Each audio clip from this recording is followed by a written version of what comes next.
Okay. So, look, thanks to all of you for coming and participating in the roundtable. We really appreciate your time. It's an annual event that we do every year, so it's great to get you all together and obviously get your opinions around some of the talking points in the industry right now. If I could just start by asking you to introduce yourselves before we start the discussion, that would be great. This is mainly for our transcribers' benefit, so that they know who you are and they can recognise who you are. So if you wouldn't mind, I might start with you, Chris, just to introduce yourself and where you're from, and then we'll get going after that. Chris Balolowski, Chairman of SMSF and Partner at BDO Business Services. So Peter Hogan, Head of Education and Technical from the SMSF Association. Graham Colley, Executive Manager, Technical and Private Wealth from Super Concepts. And Julie Hartley, an Associate at Townsend's Business and Corporate Lawyers. Okay, thanks guys. No doubt you've been following the reaction to the budget ever since it was handed down on the 8th of May.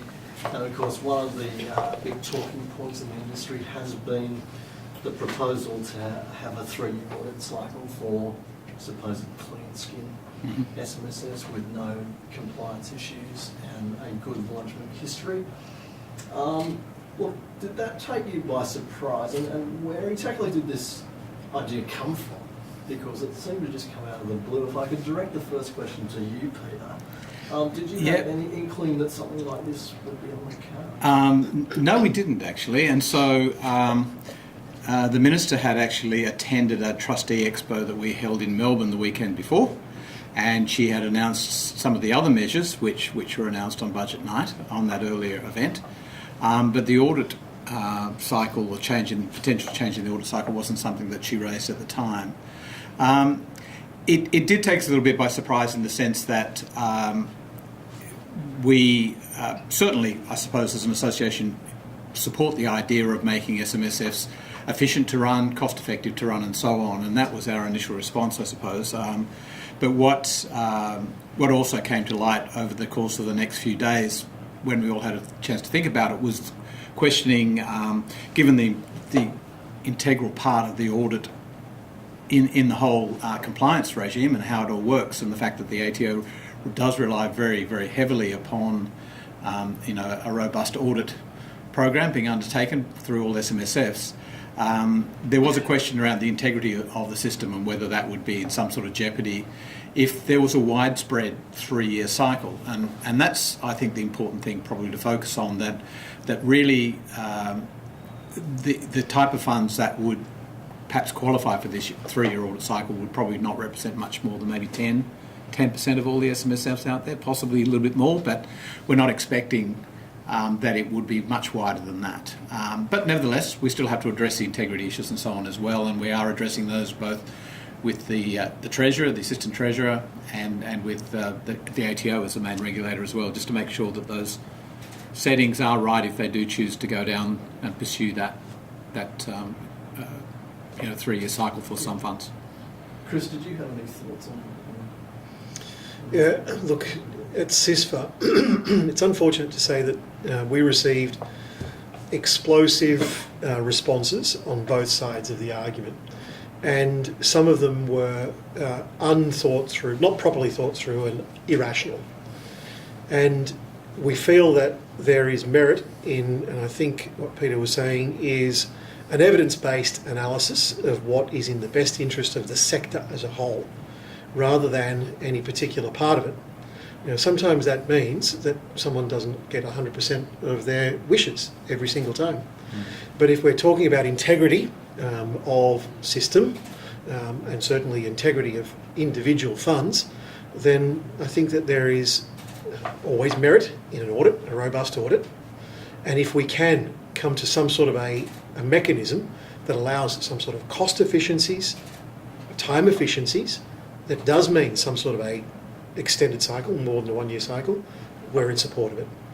But we haven't completed that analysis at this point.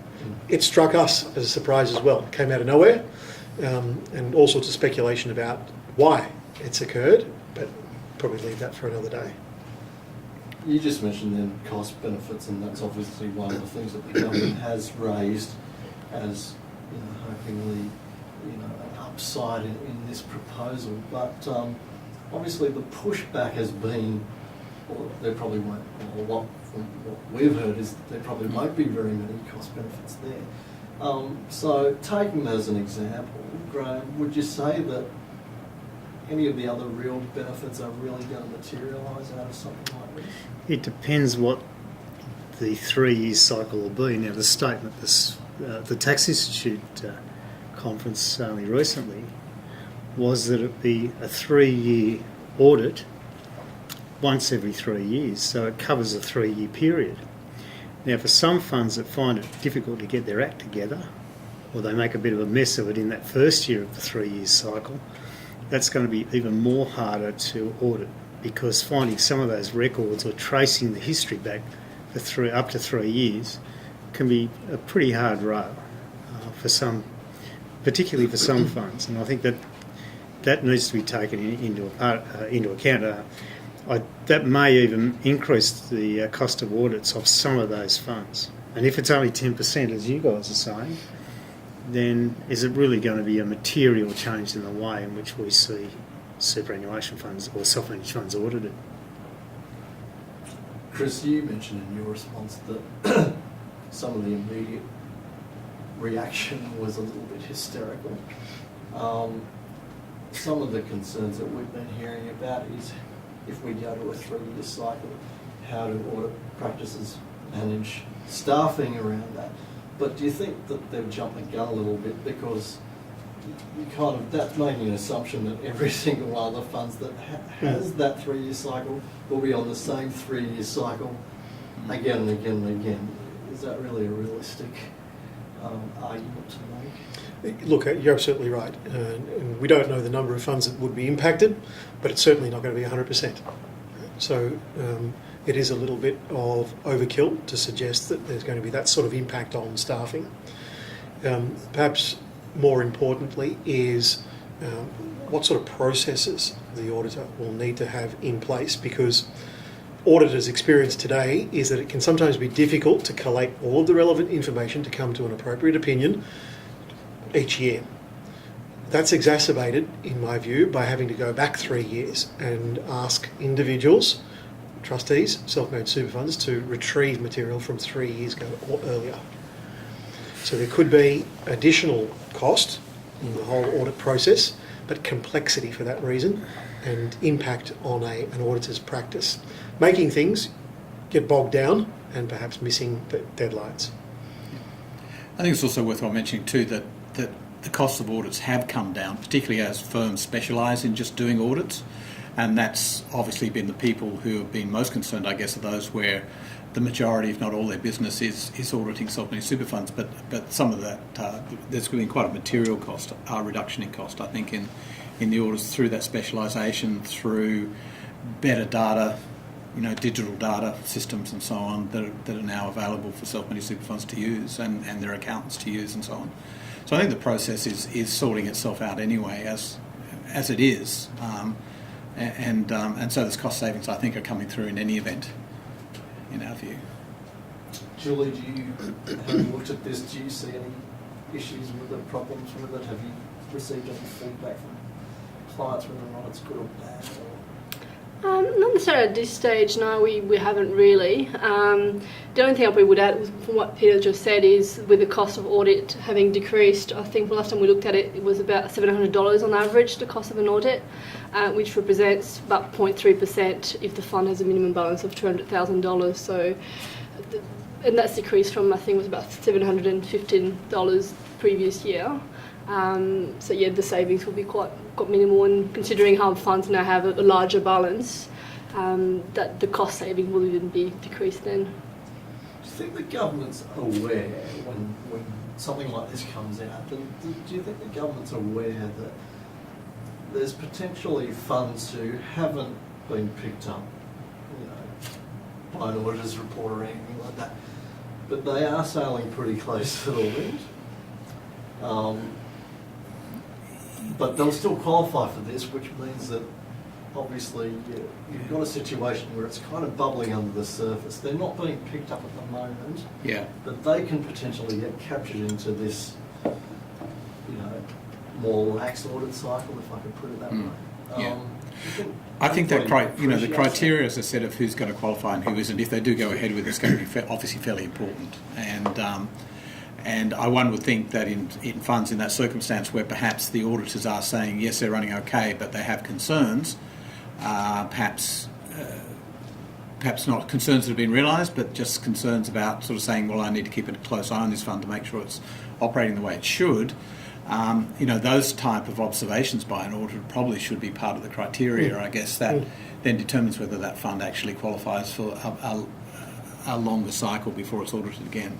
One would think that perhaps the underlying activities of the fund, the investment profile of the various members of the fund and the fund as a whole, types of investments they're investing in, the types of other activities they're undertaking as part of their investment for retirement savings purposes and so on, should be all determinative of any sort of concession that might be handed out to a fund. And that's why I think that it shouldn't be much more than 10, maybe 15% of the SMSFs probably should qualify for this type of concession if it was to go ahead, simply because, as I said, we rely on that annual audit process to make sure that everyone's doing the right thing, and some trustees are clearly better at doing the right thing and understanding their responsibilities than others, and they need those that are less good at it, need that regular sort of guidance, if you like, which the audit process provides them to make sure they're running their fund the right way. But even those that do meet the good record keeping and so forth may still require an annual audit because of certain payments being made out of the fund. And I think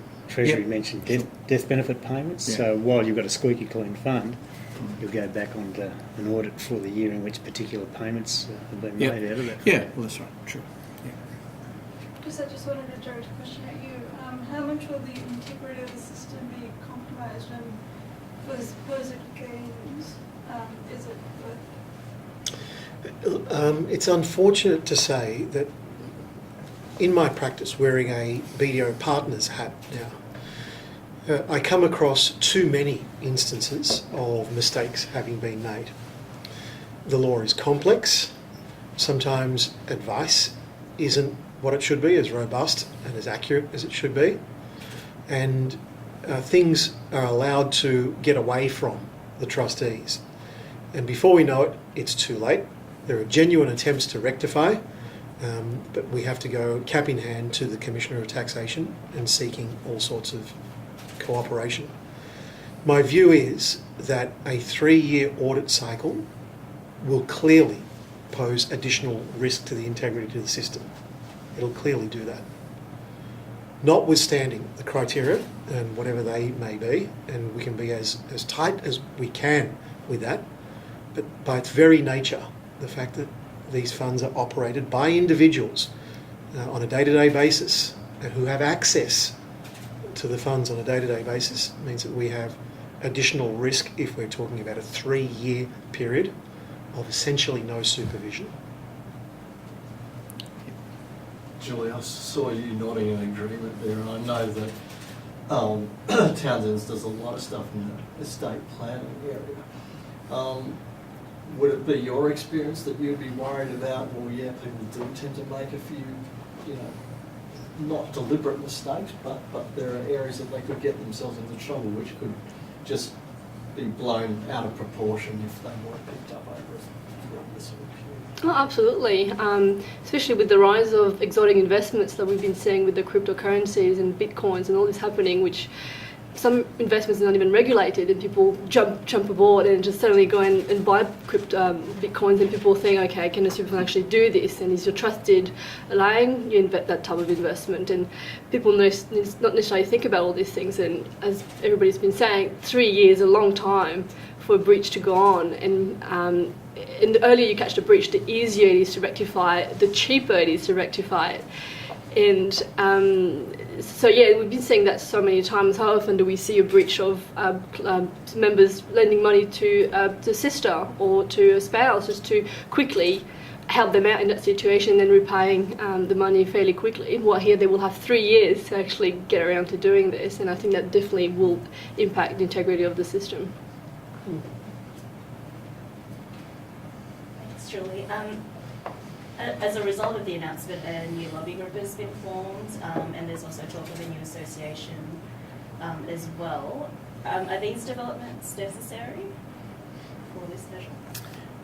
Well, in my opinion, I think you need to see what actually happens rather than what will happen in theory. I mean, there's a lot of negotiation still going on, and I mean, these guys aren't in favour of it from an industry point of view. And I mean, there may be, as we see, identified a lot of issues relating to it, and the possible increase in costs for those funds that may meet the clear skin requirements. Just to qualify Graham's statement, SMSF has not formulated an opinion yet on the proposal. We'll be announcing that as soon as we possibly can, but we welcome any new groups that might be formed. You know, there's always health in competition, and hopefully we'll be able to collaborate with any new groups that actually do get off the ground. I think that clearly there are groups of auditors who feel that perhaps they need to get together as auditors, come to a position that they feel is the right sort of position for them and their businesses and so on, and that's quite a natural thing for people to do, to get together and form that. Whether they choose to do that independently of an association or through an association is entirely up to them. And you know, in our position with our members who are our audit members, they've done both, and we've made it quite clear that if they want to, and they have set up their own audit group to put forward directly to government their opinions, which is fine. We've also spoken to those people and sort of said, well, this is how we would approach the issue, and we are approaching the government and the relevant ministers, and did so within a couple of days of budget night. Again, canvassing and passing on their concerns as they express them to us as well. I don't think there's any harm in having multiple areas of approaching Canberra, even if it's the same group of people just represented by different bodies in one sense. But it's always useful, as you know, with politicians to have more than one organisation, one group talking to them about, particularly if there's something that is being proposed. I don't believe it's something the government is necessarily strongly wedded to. It's not a critical. It's not a critical policy. I think that they would hang their hat on either. And so I'm sure they'll be quite sympathetic to the views of those people who are impacted by it, and for the reasons that they're very clearly articulating as why they've got problems with it. And we're happy to pass on to government those issues as well through as an association representative of those individuals as well. We've had a lot of discussions in Canberra already around this issue, and we'll continue to do so. So I think that's the thing. I'm sure the government felt that they were perhaps giving the industry a concession, which they thought might be something that was welcomed.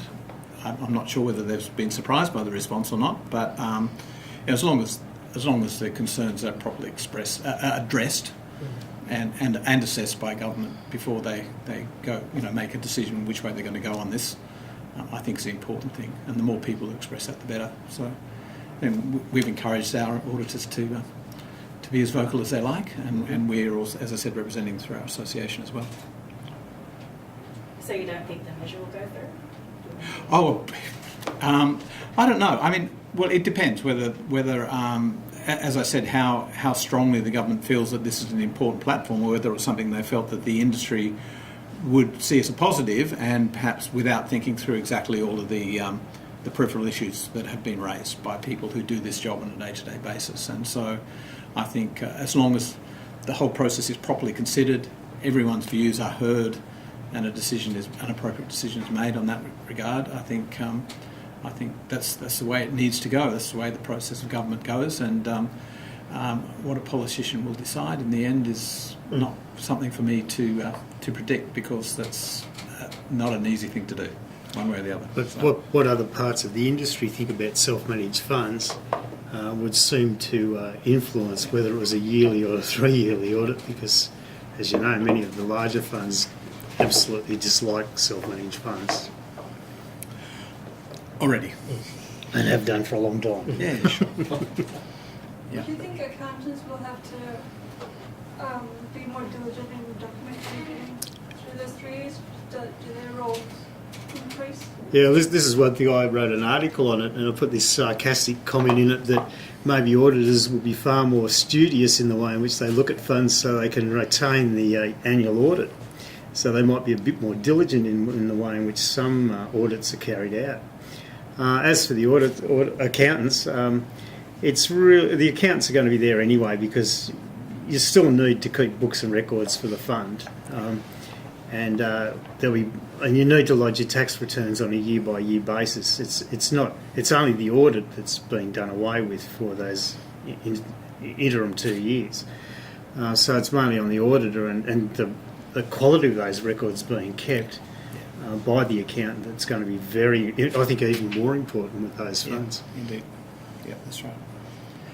It'll be interesting to see too, as the industry moves to a more electronic basis of administration as well, and that's something, with the introduction of T-bar and the reporting regime and so on that is slowly being introduced with self-managed superannuation funds, there's an expectation that more and more of the fund's records and information will be retained electronically in a far more sophisticated manner, which should facilitate record keeping, it should facilitate information being held and being readily available and so on.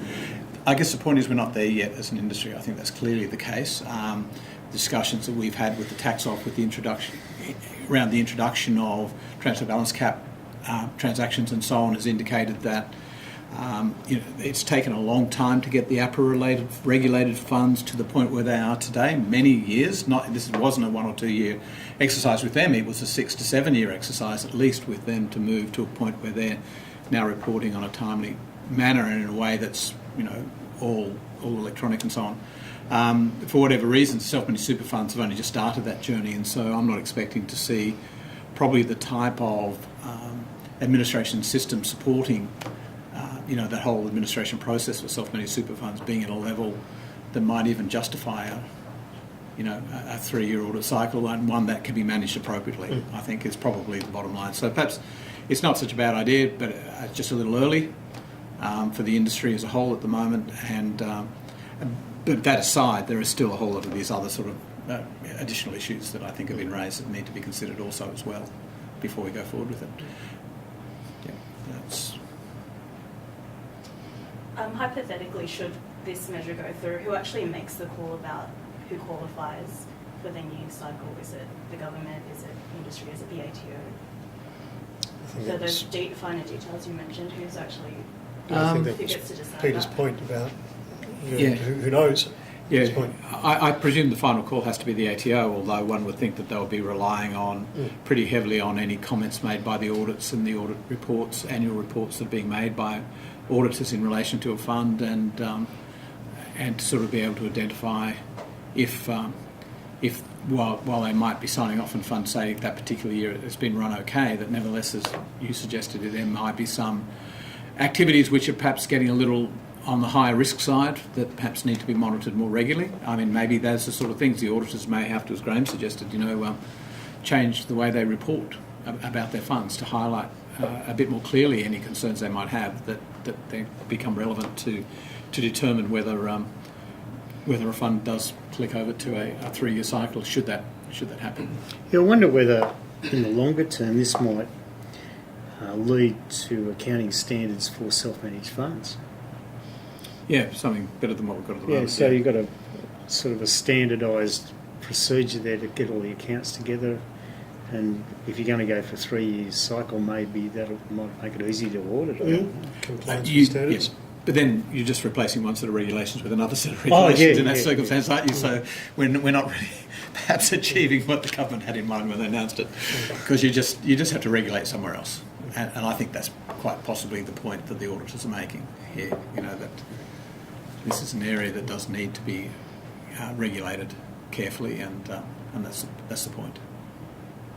Again, just speculating that this measure will get passed. Do you think there's a real danger of a resulting reduction in the number of approved SMS auditors happening? There's a little bit of hysteria around. Yeah. Well, it's happening small now. practitioners being wiped out because of this. Do you think there's a real danger? Well, it's happening now. You just have a look at the attrition due to the ATO action on auditors. I mean, they get knocked. Well, how many 100 or so get knocked off every year? So that's 700. I can't remember. Current number's about 4,500 registered Yeah. from 7,000. That's right. 4 or 5 years ago. Mm. So that is an attrition rate of about 700 a year. Yeah, although I think a lot of that was a hangover from the days when people did audit a handful of funds and Yep. so on, and clearly that a stronger sort of review of the independence of auditors Yep. along with the with that process of sort of saying, well, you need to audit more than a handful of funds a year to really do a decent job, I think has resulted in Yep. that big reduction. Yeah. I guess one of the concerns is that clearly you have to have people who are in business and can make a go of their businesses in order to retain the numbers and so on, and that's valid. I think your point, though, is that it's not going to be the same 1 year out of 3 years that the funds are going to be audited if they do move into a cycle. It's not going to be all the funds by a long stretch of the imagination as well either, I would assume. And so possibly in that sense, perhaps the size of the staff of an audit firm might be reduced, or at least won't grow in the same sort of level and same thing, the same sort of growth levels as what they would otherwise expect. But with many of these firms, the auditor sits at the top of the tree and has a lot of people doing work for them, and then they review the work and sign off on it as well. I'm sure is the way most accounting businesses operate. I'm sure businesses operate the same way. So yeah, one would hope not. I mean, I think they do perform such an important function within the system as a whole, and the ATO, of course, is limited in the number of funds it can physically audit in a year. And as the numbers grow and continue to grow, which they still are, there's still our 30 to 40,000 a year being set up. So the numbers look like they're going to continue to grow at the rate they are. Then we have to have a system that works fundamentally across, a good blanket coverage of funds and a review of what they're doing. And I think that's at the heart of the concerns that people have at the moment. That's a critical part of making it work. And the ATO as the regulator must rely very heavily on that and relies on perhaps reviewing the auditors themselves and their practices and processes as a way to make sure that those good processes flow down to the funds of their client base. So, yes, it's... One thing, if I can sure. Jump in there, is that the auditors, we all recognise, are performing a vital function to the protection of significant savings for a lot of Australians. But I would hate for the tail to be wagging the dog, even though none of us want to see people out of a role or out of business. I hate for the tail to be wagging the dog to think we have to maintain X number of auditors in the industry, 4,500 registered today, just because there are 4,500 engaged in the sector today and maintaining it at level. Really, if we're talking about protection of the savings in the sector, then it's about what do they need to be doing, how frequently do they need to be doing it, what is their role, and then letting the market sort itself out. It may be that there is therefore a reduction in the absolute number of auditors. And that might sound a little bit cold economics, but that's an unfortunate position. That's obviously one of the budget measures that was brought down. If you join the dots with some of the other stuff the government has been talking about, obviously, and we'll move on to the increase from 4 to 6 members in a minute, but do you think it's a little bit counterproductive, because obviously that will be quite a significant shift in trustee responsibility and that sort of thing if you are looking after more members within your fund? Doesn't that kind of make the audit function even more critical, and you're almost relaxing one, but you're increasing the complexity in a way? Do you think that may be a little bit counterproductive and might not be? Increasing the number of members in the fund, I think, is an interesting one, in that a lot has been already said about it in terms of the problems that it might pose. I think you've got to remember that regardless of who the extra members of the fund might be, and I know there's been a lot of discussion about being children, spouses of children, all those sort of people coming into the fund, I think that loses sight of a number of issues, and the most important one is all trustees are members and all members are trustees, or directors of the corporate trustee, and have responsibilities which they need to understand when they take on the role. So The opportunity to add children into a fund is fine. For perhaps reasons have nothing to do with being a member of a fund other than tax benefits that might arise or something along those sort of lines that might have motivated you to add extra members and extra capital into the fund. But that's not what self-managed super funds really are about, are they?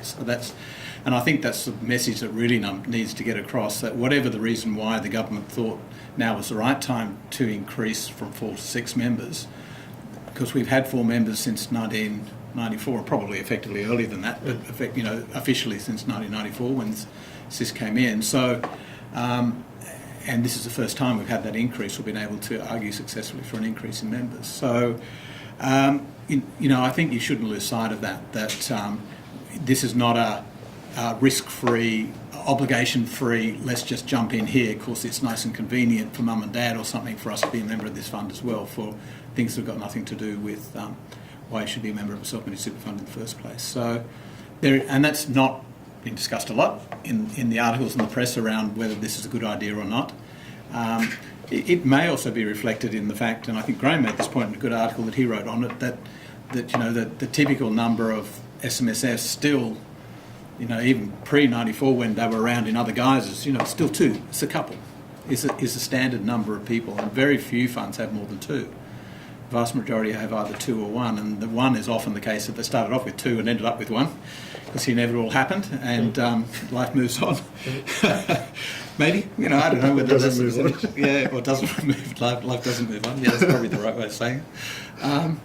But there are good reasons to include people in. But my experience with adding in funds that I've looked after, where children have been members of the funds as well, it can be very, very difficult to motivate them to participate in the fund and the fund's activities, and even meetings of funds and so on, even to the point of having to sort of provide creche facilities and things like that for members to come along and have somewhere for their young children to look after, just so they can attend a meeting. So I mean, where there's obviously not a problem when you've got parents in their 50s and 60s that don't have those sorts of issues. So there are lots of reasons to add them in that are good, and they're good arguments for it. But I think, there's obligations that you take on shouldn't be underplayed either. Yeah, the few funds that we've got, where they've got more than 5 in the family, what they've done is they've split the fund off, so the kids will have one fund, or they may even have individual funds, and the parents will have their fund. And that seems to be the way in which it works at the moment. I don't think they will consolidate in any way. It's more frequently been a desire where there is a single asset that the family wants to participate in or share in or pass on down the line. So I can see the benefit there, and it does certainly provide greater flexibility in those circumstances. But I'm not being, trampled with a barrage of inquirers saying this is the best thing we've ever had in the sector. It's welcome. But I think, to Peter's point as well, it comes with obligations and added complexities at various stages in the family's existence.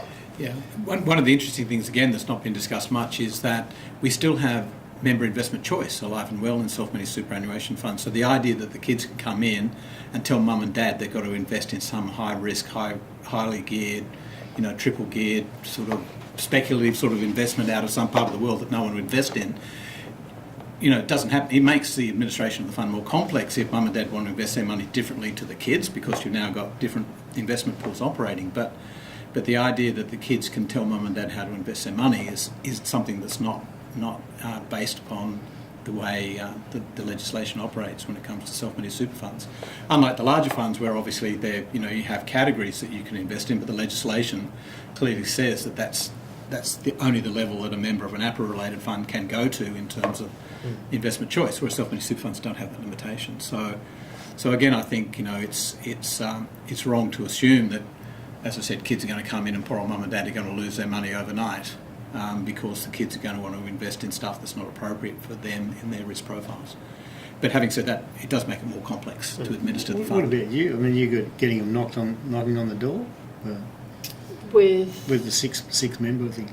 No, not really. But going back to Peter's point was, with everybody having responsibilities, and when they're a director, they are personally liable and responsible and take on obligations. And we have the regime from DA2 with penalties, where penalties apply per trustee. And having to pay 4 times the fine is already quite a load, but having to do that 6 times when some of the fines can reach up to $10,000, $11,000 is actually quite a significant change. And I think having the kids involved, they may not realise this and think, oh, it was mum and dad's idea, you pay the fine, and not realise that it has to come out of their own pocket. Because they are liable, ultimately they are liable for what happens in the fund and how they conduct themselves.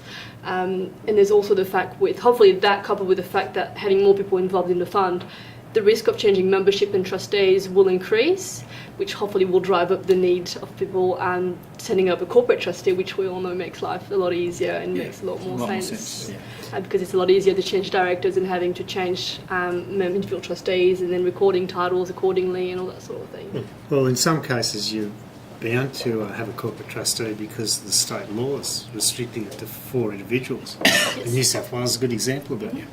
So corporate trustee probably will be the way of, well, you'll probably have to do it. The only way you can go if you want that many. Yeah, that's right. Yeah, sure. So could we say that this is a tipping point finally where the argument over corporate and individual becomes Oh yeah, there's no doubt. corporate? Yeah.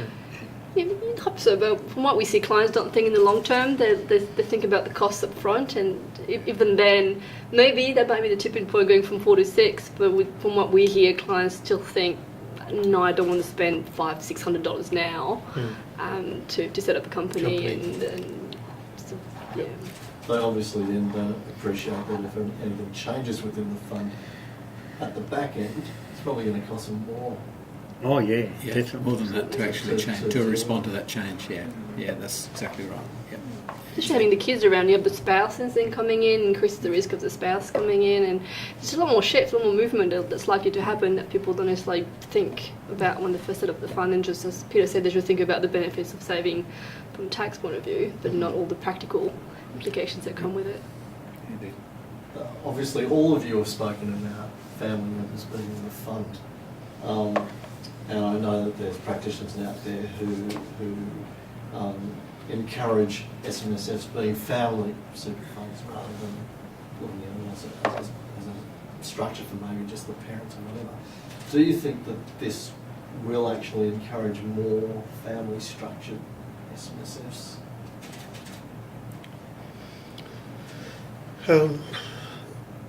From my experience, yes, it will. I don't have anecdotal evidence to suggest that this is going to encourage non-family participation. They are, today, and I think they will remain, even with 6-member limit, almost exclusively family dynasty vehicles. And rarely have I seen that it is non-family members that participate in an SMSF. I think it's a psychological thing. It's seen as long-term estate planning, and that's a very personal vehicle for the family group. And rarely is it a business partner or a neighbour, even though it's, of course, possible. So I don't think that's going to change just because of the additional 2 members. Family dynasty vehicle is the perception of it today.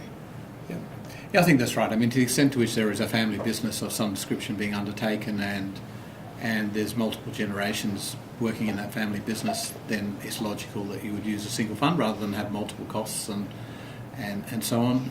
It has, as we've discussed, the benefit of increasing the assets potentially inside a single fund, which then, the larger the pool of dollars to invest, then perhaps more practical it is to invest in certain areas than they would otherwise be. Joint ownership of assets between SMSFs simply because of limitations on numbers of assets has never been a great structure, but does happen from time to time between family members, as Graham said, where you might have mum and dad in one and kids in the other, and between 2 or 3 different funds they might own an asset, which is just a clunky way of owning something in the end and doesn't make a lot of sense. Whereas a single entity owning an asset which is used in a business and leased back to a business, for example, which is typically what often happens with business real property, seems much simpler and far more straightforward to have it all in a single entity, and obviously having 6 members does facilitate that across perhaps a couple of family generations who are all involved in the family business that way. And I mean, I think the other thing too is that 40-somethings now are picking up SMSFs, and it's because they've now had 20 years plus of super guarantee, and so after 20 years of even relatively low percentages. We haven't got to the maximum percentage yet, but they've still got significant amounts of money now saved in super, and so it makes some sense for them to perhaps be a member of a bigger fund rather than perhaps with still a relatively smaller account balance, maybe still $200,000, $250,000, but trying to run their own fund with that number, as opposed to being a member of a bigger fund that might have $2 or $3 million in it as well. So the cost savings for them are there as well in being in a large fund. Because of the increase in family SMSF, does that increase the need to have discussions about having a written consent in case something goes wrong, administrative disputes, whatever else? Does the need increase to have that discussion? And how do you have that discussion with the family who's all good now, but try and convince them to think about the future if something happens? You need to have a written consent to say that allows you to remove the kids if need be. Oh, your trust deeds are usually structured so they can kick anyone out if they want to, don't they? Yeah, it might not be that easy to do, but yes, it can. If you Still structure your kick deed properly, you probably could get around to that. But then you run the risk of kids ganging up on the parents to exclude the parents from the fund. So you do have to be. It does create complications, and as we know, families fall out all the time, and it's just. Look, I agree with that completely. It can be hardwired in the SMSF trust deed itself, the dispute resolution mechanisms, entry and exit mechanisms as well. But it doesn't hurt to have those conversations with the family so that everyone understands it, and a deed is tailored for the family's needs, as well as ongoing family succession type talks. When does the family as a group, as a whole, accept that the next generation is allowed in to the fund? It might be a very significant size, $20 or $30 million. And do we want decision making to be made by certain individuals at a certain point? Or are they external to this entirely? And so that happens at a family level. Families need to decide this. And it might be in family constitutions or charters or some sort of philosophy document that sits outside the SMSF deed. But once we've made those decisions, it can be hardwired and tailored for every family in the trust deed itself. Yep. And I think those sorts of issues are not unique to SMSFs either, are they? So, there are structures of business that are being carried on through, there are family discretionary trusts, which are controlled by certain individuals. There are a lot of different structures which all have the same problems. And yes, it always gets messy when there's a divorce, when there's a falling out between siblings, or whatever it is that happens. And I think, provided, as been said, the documentation hopefully anticipates, and as you suggested, some sort of tiebreaker arrangement, something along that sort of line, so a decision can be made, and we're not sitting there unable to do anything because this is an even split, 50-50, and so no sort of legally binding decision can be made. I mean, I think that's clear, but that's not a unique problem for an SMSF structure itself. Agreed. As such. So, yeah, it's another reason to have good advice around that area in terms of the way you put together and structure your family business. In terms of administrative responsibilities, will more members mean more red tape and more duties for trustees, such as diverse investment strategies between members? Administration would say no. The volume of transactions, can depend on, you can have one of, some funds have got one member in it, and it's a huge asset or a huge range of assets that they've got, and splitting that up into 6 members or whatever it might be, I don't think that doesn't change, and particularly as Peter was talking about, all the IT and all that behind becoming more Being developed, basically, to do what with needs to be done. Yeah, so I don't see that as being an issue. I think it's mainly to do with decision making and the trust deed and all that logistics around the operation of the fund. There's been speculation this is the government's attempt to neutralise Labor's policy with the excess imputation credits. Is that valid speculation? Last time I looked, Labor wasn't in government. You can only pass legislation when you are in government, so it is a bit of a speculative sort of assumption to say that's been the government's motivation for doing this particularly. But yes, if that were to happen and that were to pass, Labor was to be elected to government and were to proceed with this particular policy. And our understanding is that they still intend to go to the next election with this policy. So clearly they'll get a mandate for it if they're elected, or feel that they will.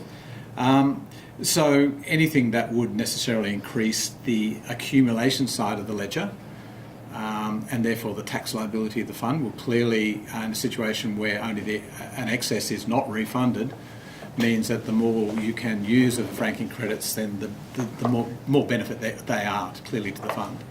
I think that the other thing that's lost is, in the discussion too, is franking credits are also assessable income as well. So it seems to actually pay tax on something you don't physically receive and then lose the opportunity to offset tax liability or get a refund of it seems a little unfair as well, among a number of other sort of unfair aspects, I think, of the policy as it's currently proposed.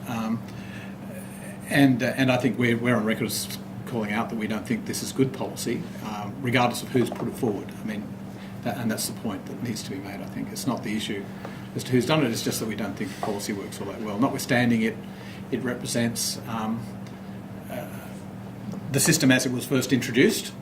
That was a very different situation we're in then. When it was first introduced, the idea of even giving a tax credit for company tax was such a radical idea that not refunding excesses was something that no one even thought was odd, whereas now, a number of years down the track, you can see that saying one taxpayer can get the benefit of the tax that the company has paid and someone else won't, simply because they don't have enough income, doesn't actually make a lot of sense from an equity point of view between taxpayers. But all those arguments can be trotted out either way.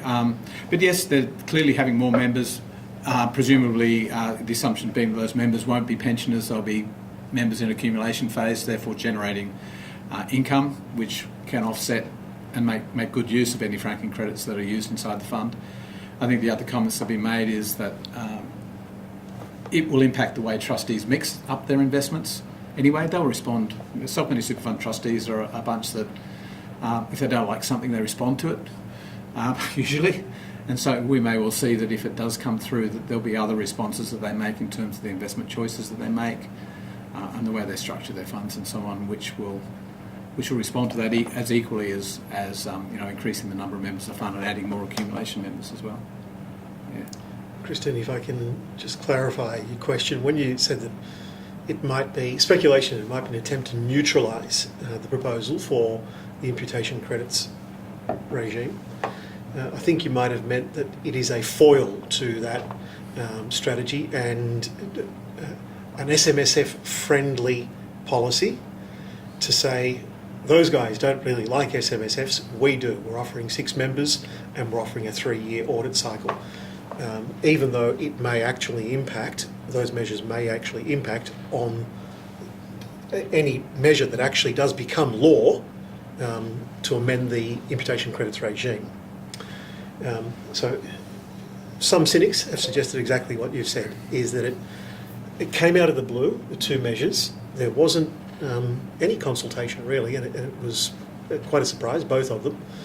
And it does seem that way, is that they've got something that impacts SMSFs negatively over here. We're going to make a couple of announcements that we think impact positively. I've heard that, but I can't confirm. It does seem that way on the face of it as well.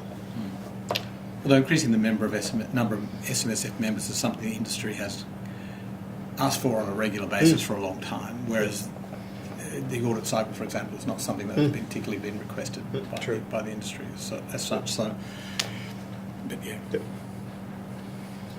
And with the measure to increase the number of members in an SMSF, would that make it more of an intergenerational wealth transfer vehicle? And that's something that I'm sure you'll remember Scott Morrison banging on about. He doesn't want to see SMSFs used in that way. So would it actually encourage it? It will happen in some funds because of the nature of the asset.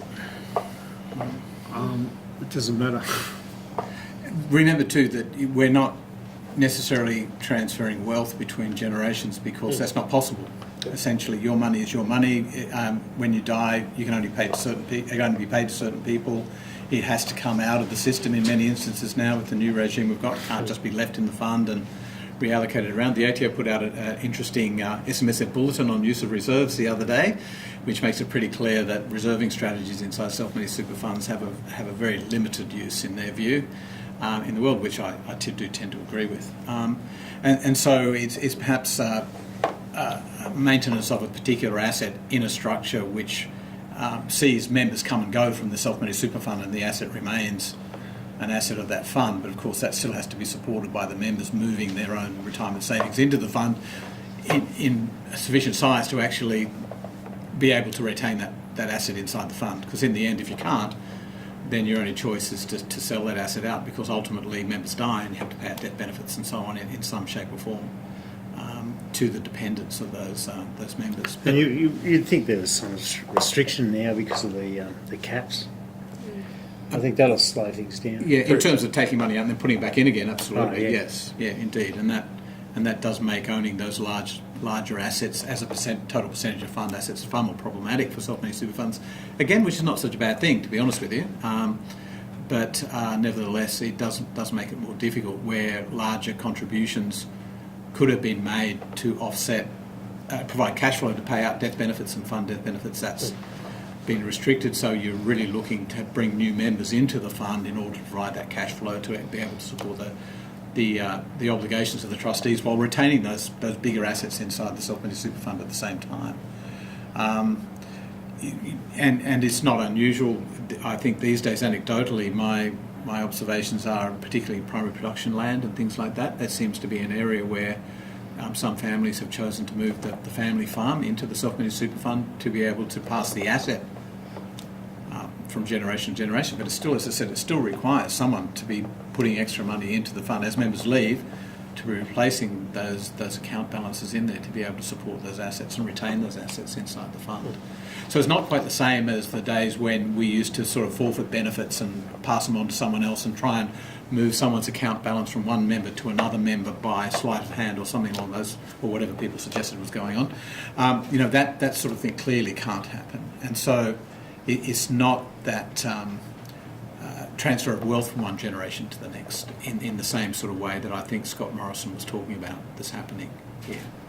Do you think insurances could help in those circumstances, so that insurances owned in the fund can be used to then pay out the death benefits or retain those assets, those big lumpy assets, and so the next generation coming in doesn't have to make the $10 million contribution? Yeah, and I the think assets for retained. the regulations around insurance and the way it needs to be dealt with now, because it must be added to an insured member's account and paid out as a benefit, means it only adds to the Problem.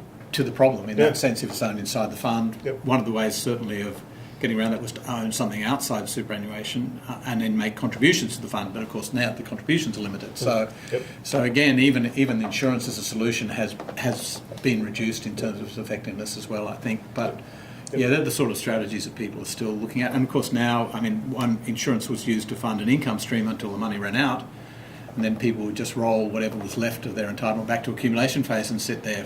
And you can't do that anymore either, can you? Of course. If you receive a death benefit pension and you commute it, then you have to pay it out under the new regime as a death benefit lump sum rather than just roll it back to accumulation phase, which you used to be able to do. And the ATO acknowledged that pre-1 July last year that was the standard industry practice which they were comfortable with. So, so there's been quite a number of significant changes that have happened that all make some of this, the more aggressive, if you like, wealth transfer between generations impractical, even at self-managed superannuation fund level, notwithstanding what's levelled at self-managed super fund industry from time to time. Julie, would you agree with that? I mean, usually with a lot of stuff in the same way. Yeah, sure. I mean, once the property's inside the fund, one way that's positive is saving in duty. So if you had to transfer properties from members personally, you would have to pay stamp duty and capital gains tax and all that sort of thing. But with having retained the property inside the fund, if they're able to do so, all this cost they are saved because it's staying with the trustee of the fund and not necessarily passing to the members. So I do think it will have a bit of an impact that way as well. I think with Yeah. the ability of having more people inside the fund, and also the fact that you're then able to have people who perhaps before did not have the ability to set up a super fund, especially in light of all the discussions about the minimum amount. Should there be $200,000? Should it be $500,000? Should it be $1 million? Then you're able to pull people in to bring a higher amount, and then be able to set up a super fund and be able to have that type of arrangement where they bring their business property inside the fund. And there's also the government making that easier for people with the concessional duty that's available in some states, where you're only paying no duty or you're paying a nominal amount, which encourages people to actually put the business inside the super fund, and then obviously keep that in there and put all the get all the benefits out of that. Now, I know we've briefly touched on, it kind of leads us to the next point, we've briefly touched on the proposed Labor policy of imputation credits. And I know, Peter, you've articulated your stance on what you think of it. In general, what do the rest of you on the panel think of this measure? Horizontal equity is not provided for. And what I mean by that is that it would seem that certain taxpayers do not benefit from the imputation regime if it's imposed, if the change is imposed. So they're not getting the full franking benefit, a refund of excess imputation credits. It is unfair, therefore, horizontally across different types of taxpayers. If the mischief is that there are excess amounts being returned to certain individuals or family groups, then that should be articulated by Treasury or the government, and we should hear something about a threshold amount above which it cuts out or tapers out or something. But I'm not hearing that at all. It is just from $1 for this type of taxpayer. The 1.6 measures commencing on 1 July 2017 did have a threshold, a dollar figure, and in all discussions with Treasury, in all consultations with Treasury, it was about fairness. And if you are going to benefit from tax concessions, then there is an upper threshold, enough for an individual to retire on, adequate income in retirement. I'm not hearing that with this debate. It would just seem that it's from $1, but it does seem to me that it's unfair horizontally. If that's not the intended consequence, if the mischief is significant amounts being returned to individuals or the family groups, let's hear something about what that threshold number is.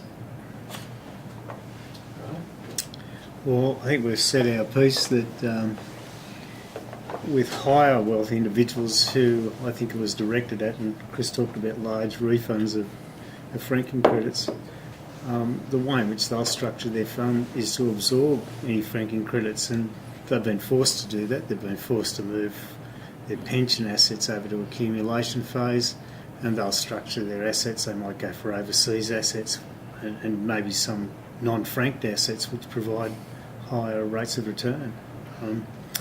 As for lower people with balances of less than 1.6 million, if they're in pension phase, that can be an issue with them. So you're probably discriminating against that equity issue you're talking about. I think it's probably more exaggerated than what you're quite nicely saying there, but the equity issue.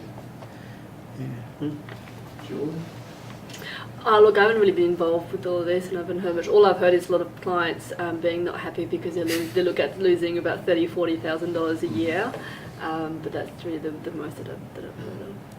To your point, Chris, about setting limits, very often when we see new measures like this and maybe quite sort of drastic measures, I suppose you could say, there has always been a grandfathering element involved where you would delineate between, right, that's what's happened up until now, but from this point onwards, we do it like this.